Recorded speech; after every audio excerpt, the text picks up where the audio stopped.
अस्सलामुअलैकुम, मेरा नाम है Jahanzeb Hashmi and thank you everyone for helping me reach 100K on YouTube. मेरे रिसेंटली 100K कंप्लीट हुए हैं और आज स्पेशल ओकेजन पे मैं इस G63 का रिव्यू करने वाला हूँ। सो ये रहा रिव्यू, एंजॉय। और ये है मर्सिडीज G63 AMG 2016 मॉडल। ये मर्सिडीज जी क्लास की फर्स्ट जनरेशन है जो कि 2018 तक ही आई है और 2018 के बाद इस गाड़ी की सेकंड जनरेशन आ गई। इसको W463 कहते हैं।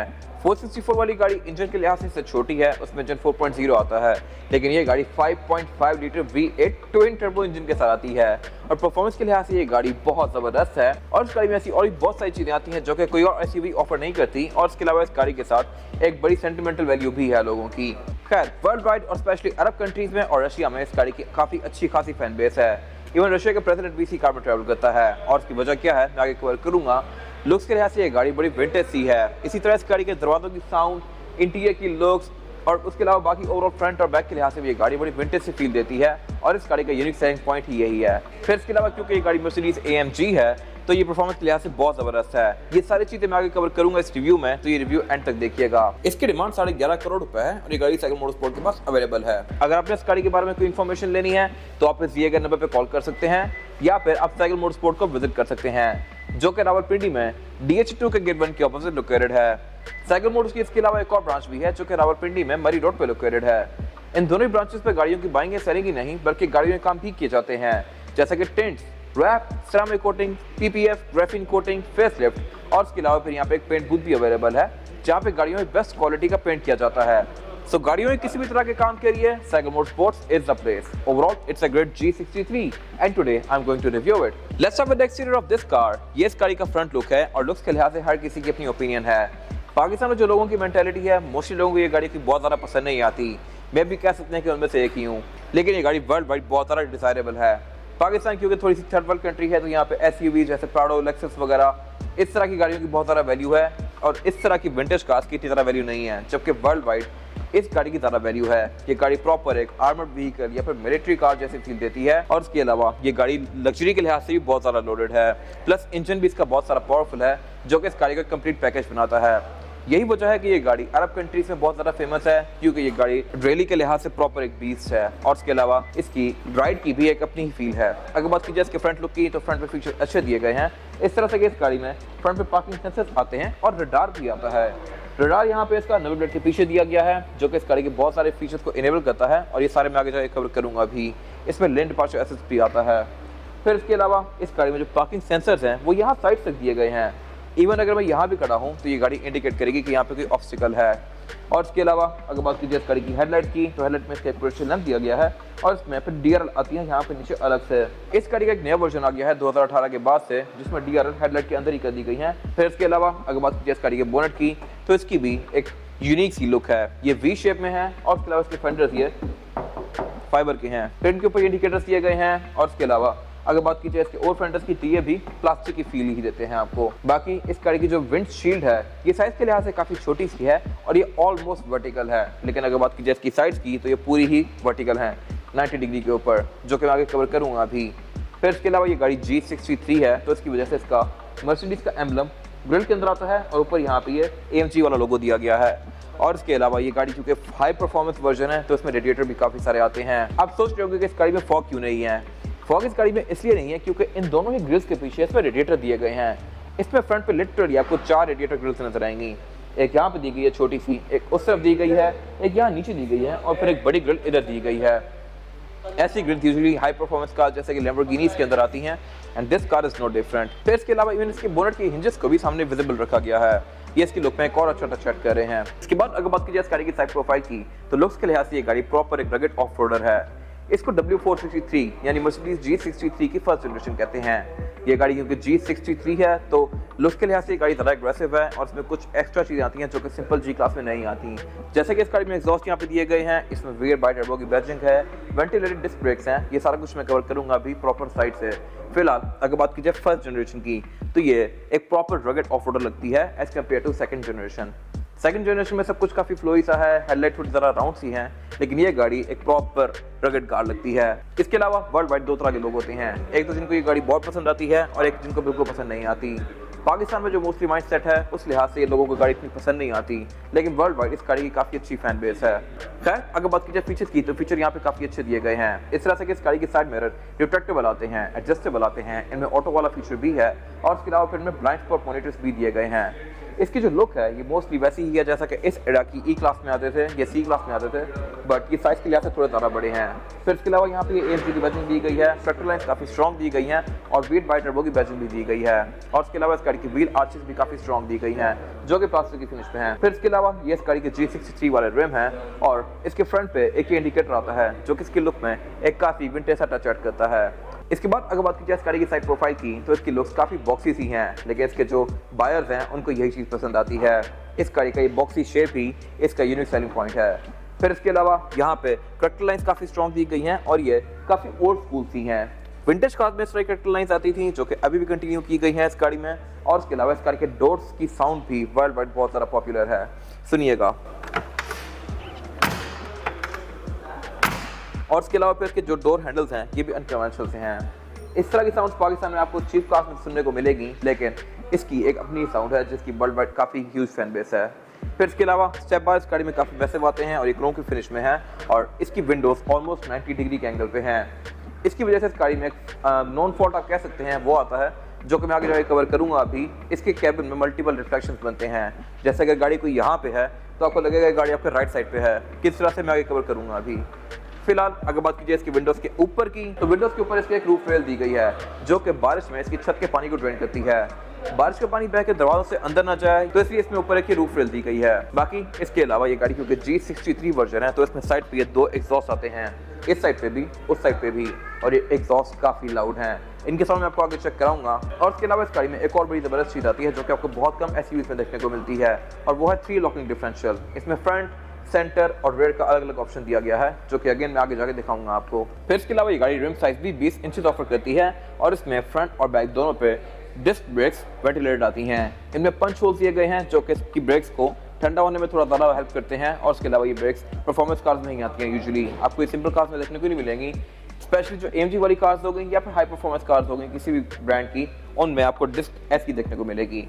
फिर इसके अलावा बैक पे ये क्वार्टर ग्लास दिया गया है जो कि बंद ही है। ये गाड़ी क्योंकि इंपोर्टेड है तो ये टिंटेड आए हुए हैं। और इसके अलावा इसके बैक पे एक एयर वेंट दिया गया है जो कि फेक नहीं है।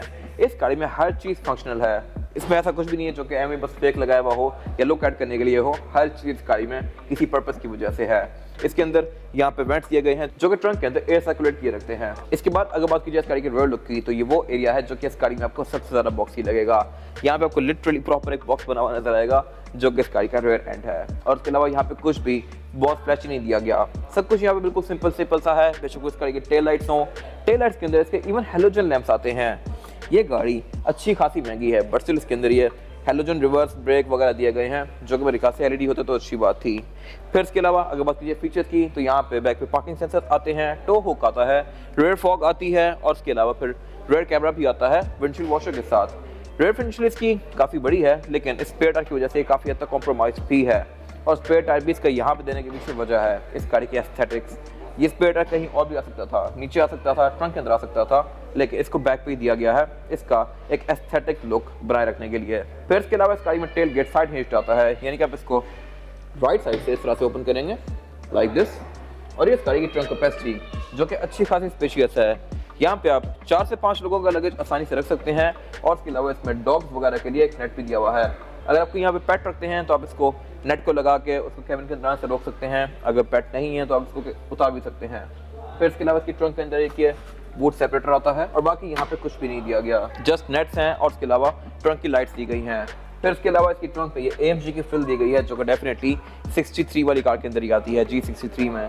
छोटी कार्स में चीज़ें नहीं आती। फिर इसके अलावा इसकी ट्रंक के अंदर ये इंटीरियर जैसा ही लेदर यूज़ किया गया है और इसकी रेयर विंडशील्ड के ऊपर यहाँ पे एक ये पैनल दिया गया है। ये बेसिकली इसके रेयर पार्किंग सेंसर्स की इंडिकेशन है। आप अगर इस गाड़ी को रिवर्स करें हैं तो यहाँ पे ये गाड़ी बताएगी कि बैक पे कितना डिस्टेंस रह गया है। और ये बाय द वे आपको नज़र भी इस गाड़ी के रेड व्यू मिरर के अंदर आएगा, तो ये मेरे ख्याल से एक अच्छा टच है। इसके अलावा इसके बैक पे कोई एग्जॉस्ट वगैरह नहीं आते क्योंकि इसके एग्जॉस्ट आते ही साइड्स पे हैं और बाकी साइड्स पे इसकी ये G63 AMG की बैजिंग दी गई है क्योंकि डेफिनेटली गाड़ी top of the line version है। इसके अलावा यहाँ पे कुछ खास है नहीं। इसके बाद अगर बात कीजिए इस गाड़ी के इंटीरियर की, तो अगर मैं सबसे पहले बात करूँ इस गाड़ी में एंट्री और एग्जिट की, तो ये इसमें थोड़ा सा मुश्किल है और उसकी वजह यह है कि इसमें यहाँ पे कोई ग्रैब हैंडल्स नहीं दिए गए।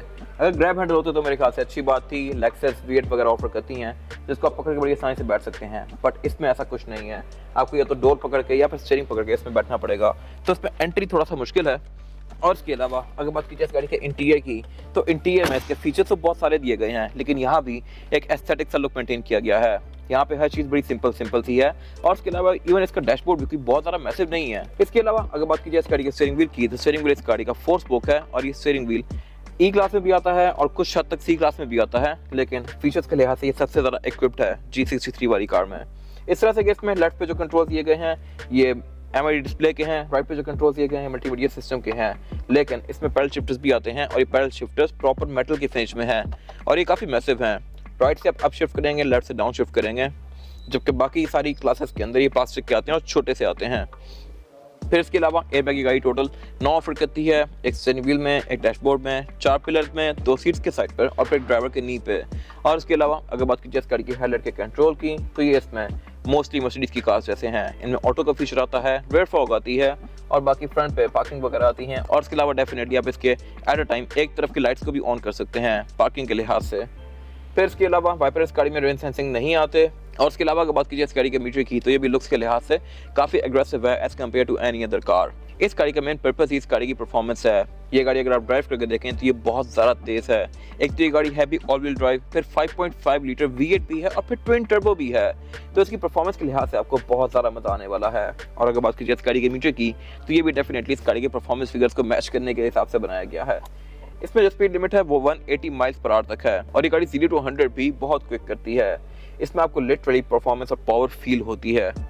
फिर इसके अलावा राइट पे RPM दिया गया है जो कि 6.3 पे जाकर रेडलाइन करता है और इसमें AMG की बैटरिंग भी दी गई है। फिर सेंटर में एक MID डिस्प्ले दिया गया है जो कि आपको इस गाड़ी की डिफरेंट चीज़ें शो करवाता है, जैसे कि ट्रिप्स, एवरेज किलोमीटर पर लीटर, गाड़ी का ऑडोमीटर, नेविगेशन, ऑडियो, टेलीफोन की स्टैट्स वगैरह, असिस्ट प्लस, सर्विस इंटरवल और फिर सेटिंग्स में जाके आप इसकी लाइट्स को एडजस्ट कर सकते हैं अपनी मर्जी के लिहाज से, बेशक वो DRL वगैरह हो या इंटीरियर की हो, वो सारी चीज़ें जो कि मोस्टली मर्सिडीज में आती हैं। लेकिन ओवरऑल एस्थेटिक्स के लिहाज से ये मीटर भी काफ़ी अग्रेसिव है। फिर इसके अलावा अगर बात कीजिए इसके मीटर की हाउसिंग की, इसकी हाउसिंग काफ़ी ऊपर तक निकली हुई है और अगर मैं यहाँ बैठता हूँ तो ये मेरे लाइन ऑफ विजन के अंदर आ रहा है, तो मेरे ख्याल से थोड़ा सा डिस्ट्रैक्टिंग है, लेकिन स्टिल लुक्स के लिहाज से अच्छा लग रहा है। फिर इसके अलावा अगर बात कीजिए इस गाड़ी के डैशबोर्ड की, तो डैशबोर्ड का चौड़ाई के लिहाज से बहुत छोटा सा है, ये लिटरली इतना सा है, लेकिन फ्लैशीनेस इस गाड़ी का पॉइंट है ही नहीं। इसमें हर चीज़ बड़ी टू द पॉइंट है और बड़ी हाई क्वालिटी है। इसी तरह अगर बात कीजिए डैशबोर्ड के सेंटर में, तो यहाँ पे एक सबवूफर दिया गया है और पार्किंग सेंसर्स का डिस्प्ले दिया गया है, जैसा कि मैंने आपको ट्रंक के अंदर दिखाया था। यहाँ पे जो भी ऑब्स्टिकल्स होंगे वो इसके अंदर इंडिकेट करेगी। फिर इसके अलावा सेंटर में एक स्क्रीन दी गई है और ये स्क्रीन MBUX से पहले वाली है। इसको यूज़ करने के लिए एक नीचे यहाँ पे स्क्रॉलर व्हील दिया गया है जहाँ से डिफरेंट सेटिंग्स के बीच में नेविगेट कर सकते हैं लाइक दिस। और इसके अलावा ये स्क्रीन टच नहीं है, अगर ये टच होती तो मेरे ख्याल से अच्छी बात थी। फिर इसके अलावा ये स्क्रीन फीचर्स के लिहाज से काफ़ी इक्विप्ड है। इसमें ब्लूटूथ, नेविगेशन, USB, ऑक्स, इस तरह की सारी चीज़ें आती हैं और आप इसके अंदर CDs भी डाल सकते हैं। फिर नेविगेशन भी इसमें इनेबल्ड है। और अगर बात की जाए उससे नीचे, तो यहाँ पे इसका क्लाइमेट वेंट्स वाला एरिया दिया गया है। क्लाइमेट वेंट्स इस गाड़ी में 4 फ्रंट पे आते हैं डैशबोर्ड में और इसके अलावा उनके सेंटर में एक बहुत हाई लाइट से 3 बटन दिए गए हैं और इन 3 बटन्स का पर्पज़ ये है कि ये डिफरेंशियल लॉकर्स हैं फ्रंट, सेंटर और रेयर के। इसमें फ्रंट की भी बैजिंग दी गई है, सेंटर की भी दी गई है और रेयर की भी दी गई है और ये चीज़ आपको बहुत कम कार्स में देखने को मिलती है। यूजुअली लैंड क्रूजर V8 वगैरह के अंदर डिफ लॉक सिर्फ एक ही आता है। फिर इसके अलावा यही चीज़ G63 के जो 6x6 वर्जन होते हैं उनमें भी इसी तरह हाईलाइट हुई भी होती है और बाय द वे इसमें 6x6 वर्जन भी आता है जो कि प्राइस के लिहाज से इससे डबल से भी ज़्यादा है। वो गाड़ी इससे ऊंची भी ज़्यादा होती है और फ्लैशी भी। और अगेन इस गाड़ी के बारे में एक और अनयूजुअल फैक्ट ये है कि इसकी फ्रंट सीट थोड़ी सी नीचे है और बैक सीट थोड़ी सी ऊपर है, जो कि मैं आगे जाके कवर करूँगा अभी। इसके अलावा उससे नीचे फिर इसका ये मल्टीमीडिया सिस्टम दिया गया है जो कि उस एरा के हर कार जैसा है। इसमें यहाँ पे CD डलती है, टेस्ट चेंजर आता है और इसके अलावा आप यहाँ पे FM ऑक्स वगैरह यूज़ कर सकते हैं और कार्ड पिन सेट कर सकते हैं। फिर इसके अलावा उससे नीचे इसके ये हीटेड एंड वेंटिलेटेड सीट्स के कंट्रोल्स दिए गए हैं। इसमें सीट्स हीटेड भी हैं और वेंटिलेटेड भी हैं, बोथ ड्राइवर और पैसेंजर की, लेकिन बैक पे सीट्स सिर्फ हीटेड आती हैं। और उससे नीचे फिर यहाँ पे कुछ और कंट्रोल्स दिए गए हैं जो कि इसकी हीटेड और वेंटिलेटेड सीट्स के हैं।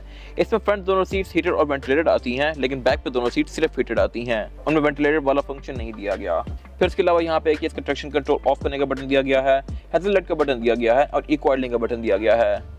ये गाड़ी 5500 CC V8 twin turbo engine के साथ आती है, जो कि आपको 4 से 5 तक की एवरेज देगा, लेकिन इसमें भी आपको फ्यूल सेविंग का एक ऑप्शन दिया गया है और वो है इको आइडलिंग। आप ब्रेक दबाएंगे तो ये गाड़ी बंद हो जाएगी, पाँव उठाएंगे तो गाड़ी स्टार्ट हो जाएगी। आई डोंट नो इतने बड़े इंजन के साथ इसका क्या पॉइंट है, बट स्टिल यहाँ पे ये दिया गया है। और फिर उसके अलावा यहाँ से आप इसके पार्किंग सेंसर्स को ऑन या ऑफ कर सकते हैं। फिर उससे नीचे यहाँ पे क्लाइमेट कंट्रोल दिया गया है। क्लाइमेट कंट्रोल ये गाड़ी डुअल जोन ऑफर करती है। फ्रंट दोनों पैसेंजर्स के लिए 2 अलग अलग जोन दी गई हैं और उससे नीचे इसका एक ये एस्ट्रे आता है। एस्ट्रे भी इसमें काफ़ी छोटा सा है और फिर उससे पीछे इसका ये गियर सेलेक्टर दिया गया है, जो कि अगेन इस गाड़ी के लिहाज से काफ़ी छोटू सा है। ये इलेक्ट्रॉनिक गियर है, इसके अंदर आप फिंगर को इंसर्ट भी कर सकते हैं। ये ओपन है लेफ्ट राइट से और इसके अलावा इसके ऊपर ये AMG की बैचिंग दी गई है। अब इसके गियर्स में इस गाड़ी को इस तरह से स्विच करेंगे लाइक दिस। और फिर उसके अलावा यहाँ से इसके ड्राइविंग मोड्स को भी चेंज कर सकते हैं। इस गाड़ी में टोटल 3 ड्राइविंग मोड्स हैं, कस्टम, स्पोर्ट्स और मैनुअल। और उसके अलावा फिर उससे पीछे ये इसका एक लो रेंज का बटन दिया गया है, 3 ब्लैक स्विचेस हैं और उससे पीछे फिर इसको ये स्क्रीन को यूज़ करने का कंट्रोल दिया गया है। इसके अलावा यहाँ पे फिर एक साइड लाइटर दिया गया है। इसका जो एस्ट्रे है वो आगे दिया गया है, लेकिन लाइटर यहाँ पे आता है। फिर उससे पीछे इसका सेंटर कंसोल दिया गया है। ये सेंटर कंसोल स्पेस के लिहाज से काफ़ी स्पेशियस है और उसके अलावा यहाँ पर आप 2 USB भी लगा सकते हैं। इसके अलावा अगर बात की जाए इस गाड़ी की सीट्स की, तो इसकी सीट्स भी काफ़ी ग्रिपी आती हैं। ये डुअल कॉम्बिनेशन में है, ब्लैक और वाइट के। वाइट वाला पोर्शन सारा परफोरेटेड है और इसमें AMG की बैचिंग भी दी गई है, डेफिनेटली क्योंकि ये गाड़ी AMG लाइन की गाड़ी है। ये AMG किट्स वाली नहीं बल्कि प्रॉपर AMG है, जिसमें इंजन भी AMG वाला आता है, एग्जॉस्ट सिस्टम भी, गियर सेलेक्टर भी और बाकी भी बहुत सारी चीज़ें हैं जो कि मैं आगे डिस्कस करूँगा अभी। फिर इसके अलावा अगर बात की जाए इसके डोर्स की, तो डोर्स में यही सेम रहता कंटिन्यू किया गया है और उसमें ड्राइवर और पैसेंजर दोनों की सीट्स मेमोरी फंक्शन के साथ आती हैं। इसमें 3 मेमोरी सेटिंग्स दी गई हैं और उसके अलावा अगर बात की जाए ड्रॉर्स की, तो इसकी ड्रॉर को आप लॉक भी कर सकते हैं। फिर इस गाड़ी में एक चीज़ थोड़ी सी अजीब है और वो ये है कि ये गाड़ी वैसे यूजुअली लेफ्ट हैंड ड्राइव आती होती है वर्ल्ड वाइड, लेकिन यूके जैसी कंट्रीज़ के लिए इनको राइट हैंड में फ्लिप किया जाता है। जब फ्लिप कर दिया जाता है तो इसकी हैंड ब्रेक वहीं रह जाती है। बेशक वो फोर्ड हो, मर्सिडीज हो, चंगान हो, जो मर्जी गाड़ी हो, जब उनको फ्लिप किया जाता है तो उसकी हैंड ब्रेक उधर ही रह जाती है। This car is no different, इसमें हैंड ब्रेक पैसेंजर के पास दी गई है। फोर्ड मस्टैंग का मैंने इससे पहले रिव्यू किया हुआ है, उसमें भी हैंड ब्रेक वहीं पे थी। हालांकि पैसेंजर के पास हैंड ब्रेक होने की कोई खास सेंस बनती नहीं है। फिर इसके अलावा इस गाड़ी में विंडोज सारी ही सिंगल टैप वाली आती हैं, यानी कि आप इनको सिंगल टैप से फुली रोल डाउन या रोल अप कर सकते हैं और इनकी प्लेसमेंट भी रेंज रोवर जैसी है। ये बिल्कुल विंडो के साथ दिए गए हैं और इसमें एक इशू हो सकता है, अगर बारिश पड़ी हो बहुत ज़्यादा और आपने विंडो खोली हुई है तो इनमें पानी जा सकता है। फिर इसके अलावा इस गाड़ी की साइड मिरर रिट्रैक्टेबल आते हैं, यानी कि आप इनको गाड़ी के अंदर से ही फोल्ड या अनफोल्ड कर सकते हैं लाइक दिस। और इसके अलावा यहाँ फिर इसके कप होल्डर्स दिए गए हैं। अगर बात की जाए एंटी मिरर की, तो ये ड्राइवर और पैसेंजर दोनों के पास आते हैं और उनमें लाइट्स दी गई हैं जो कि ऑटोमेटिक हैं। फिर इसके अलावा रेडियो मिरर इस गाड़ी का ऑटो डिमिंग वाला आता है। विंड स्क्रीन इस गाड़ी की काफ़ी छोटी सी है। और अगर बात की जाए विंडोज़ की, तो इसकी जो ये विंडोज़ हैं ये ऑलमोस्ट 90 डिग्री के एंगल पे हैं और यहाँ पे एक इशू आता है। वो इशू ये है कि अगर मैं यहाँ पे अपने राइट पे देखूंगा तो मुझे यहाँ पे प्राडो नज़र आ रही है, ये फॉर्च्यूनर नज़र आ रही है, जो कि लिटरली मेरे लेफ्ट पे खड़ी हुई हैं। तो अगर आप गाड़ी चलाते हुए राइट पे देखेंगे तो आपको लगेगा यहाँ पे गाड़ी है, जब कैसा होगा नहीं। आप गाड़ी अपनी लेफ्ट की तरफ मोड़ेंगे और वो गाड़ी एक्चुअली लेफ्ट पे ही होगी। तो ये बहुत सारे लोगों को इशूज आते हैं वर्ल्ड वाइड, बाहर की कंट्रीज़ में भी और पाकिस्तान में भी डेफिनेटली जो गाड़ी यूज़ करेगा उसकी चीज़ फील होगी। अगर आप तेज़ धूप वाले टाइम में इस गाड़ी को चला रहे हैं तो आपको लेफ्ट वाली गाड़ी राइट पे शो हो रही होगी। तो ये मेरे ख्याल से एक डिस्ट्रैक्टिंग चीज़ है। अगर इनकी विंडोज़ का एंगल थोड़ा सा डिफरेंट होता तो ये इशू ना आता। फिर इसके अलावा ऊपर इसमें केबल लाइट्स दी गई हैं जो कि LED में है और इसमें ये सनरूफ दी गई है जिसको आप इस तरह से फोल्ड अनफोल्ड कर सकते हैं लाइक दिस। इवन इसका सनशेड भी इलेक्ट्रॉनिकली ऑपरेटेड है। इसके अलावा साउंड सिस्टम इस गाड़ी में हार्मन कार्डन का आता है, जो कि G क्लास में स्टैंडर्ड नहीं आता, ये एड ऑन फीचर होता है, बट इस गाड़ी में आया हुआ है क्योंकि गाड़ी टॉप ऑफ द लाइन है। सेम इशू इस गाड़ी में बैक पे भी है। यहाँ भी एंट्री एग्जिट के लिए कोई ग्रैब हैंडल्स नहीं दिए गए। आप ऊपर वाला पकड़ के चढ़ेंगे तो चढ़ सकते हैं, वरना इसमें एंट्री बैक पे भी थोड़ी सी मुश्किल है।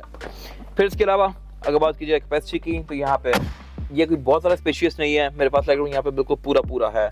अगर फ्रंट पैसेंजर अपनी सीट को थोड़ा सा पीछे करेंगे तो मेरे पास लेगरूम यहाँ पे इतना सा बच जाएगा, लेकिन अगर वो भी थोड़ा सा स्क्वीज होकर बैठेंगे तो फिर यहाँ पे लेगरूम थोड़ा बहुत बनाया जा सकता है।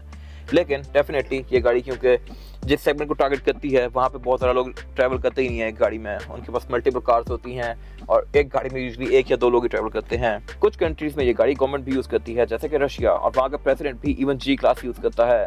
तो आप इस गाड़ी की पॉपुलैरिटी का अंदाज़ा यहाँ से लगा सकते हैं। खैर अगर बात कीजिए बैक पे दिए गए फीचर्स की, तो यहाँ पे ठीक है, कोई बहुत ज़्यादा नहीं है। बैक पे पैसेंजर्स के लिए ये एंटरटेनमेंट आता है जो कि बहुत ज़्यादा इक्विप्ड है। इसके वॉल्यूम को आप यहाँ से एडजस्ट कर सकते हैं, प्ले पॉज कर सकते हैं और यहाँ पे अपने USB कार्ड डाल के भी इसको यूज़ कर सकते हैं। फिर इसके अलावा रेयर पैसेंजर्स के लिए यहाँ पे जो सीट्स हैं ये स्कूप्ड इन हैं ताकि थोड़ी सी कैपेसिटी ज़्यादा स्पेशियस हो जाए। और इसके अलावा बैक पे फिर ये एयर वेंट्स भी दिए गए हैं और चार्जिंग आउटलेट भी दिया गया है रेयर पैसेंजर्स के लिए। फिर इसके कप होल्डर भी सेंटर में ही दिए गए हैं अलग से, जिनको आप रिमूव भी कर सकते हैं। इसके डोर्स में कोई खास कप होल्डर्स वगैरह आते ही नहीं है। इसके डोर इटसेल्फ भी काफ़ी छोटे से हैं और काफ़ी स्क्वीज्ड इन है। इनके अंदर ये एस्ट्रेस आती हैं और इसके अलावा इसके डोर्स के अंदर ये हीटेड सीट्स का कंट्रोल दिया गया है। इसमें ये वाली दोनों सीट्स हीटेड आती हैं। फिर इसके अलावा इस गाड़ी की रियर सीट्स भी परफोरेटेड हैं और इसमें कोई सेंटर कंसोल नहीं आता। बैक पे फिर ये 2 केबिन लाइट्स दी गई हैं जो कि हेलोजन में है और इसकी छत पूरी स्वेड में है, ब्लैक स्वेड, जो कि फील के लिहाज से बड़ा मजेदार है। इसके अलावा इस गाड़ी में रेयर पैसेंजर की जो सीट्स हैं ये थोड़ी सी रेस्ड हैं। यहाँ पे 3 लोग बैठ सकते हैं, लेकिन 3 लोग जो यहाँ बैठेंगे या फिर एक बंदा सेंटर में बैठेगा तो वो लिटरली अगले दोनों पैसेंजर से काफी ऊपर बैठा होता है। तो ये मेरे ख्याल से बड़ी डिफरेंट सी चीज है और आपको बड़ी मजे की फील देती है। आप फ्रंट पैसेंजर से भी ऊपर बैठे होते हो और आपको रोड का भी बड़ा प्रॉपर व्यू आता है। इसके अलावा यहाँ पे कुछ खास है नहीं। इसके बाद अगर बात कीजिए इस गाड़ी के इंजन की, तो इंजन स्पेसिफिक कार में 5500 सीसी यानी 5500 सीसी V8 ट्विन टर्बो है। ये गाड़ी G63 AMG है, यानी कि टॉप ऑफ द लाइन, और इसमें top of the line engine ही आता है। आजकल जो गाड़ियां आ रही हैं SE300 वगैरह, ये LX600 जो कि इसी प्राइस ब्रैकेट में फॉल करती हैं, उनमें इंजन 3.3 ट्विन टर्बो होते हैं, 3.5 ट्विन टर्बो होते हैं, लेकिन ये स्पेसिफिक कार 5.5 ट्विन टर्बो है और ये प्रॉपर टर्बोस हैं। अगर आप इसको रेस देते हैं तो ये प्रॉपर स्पूल भी करते हैं करके, तो इसकी बड़ी मजे की साउंड आती है। और उसके अलावा पावर के लिहाज से ये गाड़ी उन गाड़ियों से बहुत बाहर है। ये गाड़ी 544 हॉर्स पावर प्रोड्यूस करती है with 760 newton meter of torque, जो कि इस साइज की बॉडी के लिहाज से मोर देन इनफ है। ये गाड़ी साइज के लिहाज से प्राडो से भी छोटी लगती है, लेकिन इसमें इंजन इतना बड़ा दिया गया है जिसकी वजह से ये गाड़ी 0-100 पे भी काफ़ी क्विक है। और उसके अलावा अगर आप इसको प्रॉपर फ्लोर करते हैं तो ये गाड़ी आपको सही सीट के अंदर दबाती है। इसके अलावा ये गाड़ी क्योंकि heavy all wheel drive, all time all wheel drive, तो इसमें व्हील स्पिन का इशू भी नहीं है। ये गाड़ी प्रॉपर ग्रिप करके एकदम से शूट होती है। और इसके अलावा ये स्पेसिफिक कार 5.5 है। जब इस गाड़ी की नई जनरेशन आ गई 2018 के बाद से, उस पर इंजन 4.0 कर दिया गया ट्विन टर्बो। ये engine old school 5.5 big engine है। और इसके अलावा ये इसका इंजन कैबिन भी काफ़ी नीटली पैक्ड है। अगर बात कीजिए ट्रांसमिशन की, तो स्पेसिफिक कार में ट्रांसमिशन 7 स्पीड आती है। इसके बाद ट्रांसमिशन 10 स्पीड कर दी गई थी, लेकिन ये भी आपको कोई इशू नहीं करेगी। फिर इसके अलावा इस गाड़ी में ABS भी आती है, ट्रैक्शन कंट्रोल भी आता है और भी बहुत सारे मोड्स आते हैं। 3 डिफरेंशियल लॉकिंग आते हैं जो कि इसकी राइड को और भी ज़्यादा अच्छा बनाते हैं। अगर बात कीजिए एवरेज की, तो ये गाड़ी आपको तकरीबन 4 से 5 तक की एवरेज देगी, डिपेंडिंग अपॉन ड्राइविंग पैटर्न। अगर आप इसको प्यार से चलाते हैं तो, अगर आप इसको रफ यूज़ करें तो ये गाड़ी 2-3 पे भी आ सकती है। फिर इसके अलावा ये गाड़ी क्योंकि मर्सिडीज AMG है तो इसके इंजन के ऊपर भी काफ़ी मजे की फ्रिल्स दी गई हैं। एक तो यहाँ पे AMG की बैजेस आते हैं। इसके अलावा इसके इंजन के हुड के ऊपर एक प्लैक आता है और इसमें इस बंदे का नाम लिखा हुआ है जिसने ये इंजन डिजाइन किया है। कुछ लोग हैं जो कि मर्सिडीज के इंजन डिजाइन करते हैं अलग अलग। इस स्पेसिफिक इंजन पे इसके डिजाइनर का सिग्नेचर हुआ है जिसका नाम है बेरुश इसूफी। खैर, ये जर्मन नाम है और इसके ऊपर ये प्रॉपर प्लैक दिया गया है जो कि इसके लुक में एक अच्छा टच कर रहा है। इसके अलावा यहाँ पे कुछ खास है नहीं। इसके बाद अगर बात की इस गाड़ी के टायर साइज की, तो टायर साइज जो है स्पेसिफिक कार में ये है 275, 50 और 20। इसमें 20 इंचेस का रिम है जो कि ये G63 वाला है। ये मैट रिम है और इसके आसपास ये सिल्वर कलर का आउटर कंटिन्यू होता है जो कि इसके लुक को अच्छा बना रहा है। फिर इसके अलावा इसमें डिस्क ब्रेक दी गई है जो कि 15 इंचेस की है। इस साइज की गाड़ियों में पूरे रिम आते हैं जितने का इसमें सिर्फ डिस्क दिया गया है और ये डिस्क है भी वेंटिलेटेड। इसमें पंच होल्स दिए गए हैं जो कि इसको ठंडा होने में काफ़ी हेल्प करते हैं। इस परफॉर्मेंस की गाड़ी के साथ ऐसी ब्रेक्स होना मस्ट हैं। और फिर इसका जो ब्रेक कैलिपर है ये भी अच्छा खासा बड़ा है। फिर यह हैवी रेड में इस पर AMG की बैचिंग दी गई है। और उसके अलावा टायर भी इस गाड़ी में डनलॉप मैक्स स्पोर्ट है जो कि एक अच्छा टायर है और आपको तकरीबन 30 से 40 हज़ार किलोमीटर और एक अच्छी राइड प्रोवाइड करेगा। इसकी लाइफ तकरीबन 70% रिमेनिंग है। फिर इसके अलावा ये इस गाड़ी की ओनली बॉडी टाइप नहीं है, इसमें एक और वर्जन भी आता है G63, उसमें 6 टायर होते हैं और वो गाड़ी पाकिस्तान में है। होपफुली मैं इसका जल्दी रिव्यू करूंगा। फिलहाल आप इससे काम चलाएं। ये इस गाड़ी की फिजिकल की है। फ्रंट पेज में मर्सिडीज का लोगो अनलॉक आता है और बैक पेज में ये AMG का बैच दिया गया है। ये गाड़ी की टॉप ऑफ लाइन है, G63 AMG है तो इसमें ये AMG दिया गया है। और ये की मेरे ख्याल से थोड़ी अजीब है, इस तरह से कि C क्लास में भी यही की आती है और G63 में भी। हालांकि मेरे ख्याल से इतनी महंगी कार के लिए मर्सिडीज को नई की बनानी चाहिए थी। खैर, इसकी कॉपी इंसर्ट करके इस गाड़ी को स्टार्ट कर सकते हैं। ये था आज का रिव्यू। अगर आपको रिव्यू पसंद आया तो इस रिव्यू को लाइक कीजिए, मेरे चैनल को सब्सक्राइब कीजिए और अगर आपके पास गाड़ी से रिलेटेड कोई भी राय है तो उसको कमेंट सेक्शन में शेयर जरूर कीजिएगा ताकि वो लोग जो ये गाड़ी लेने वाले हैं वो आपकी राय से फ़ायदा उठा सकें। अपना ख्याल रखिएगा। Thank you.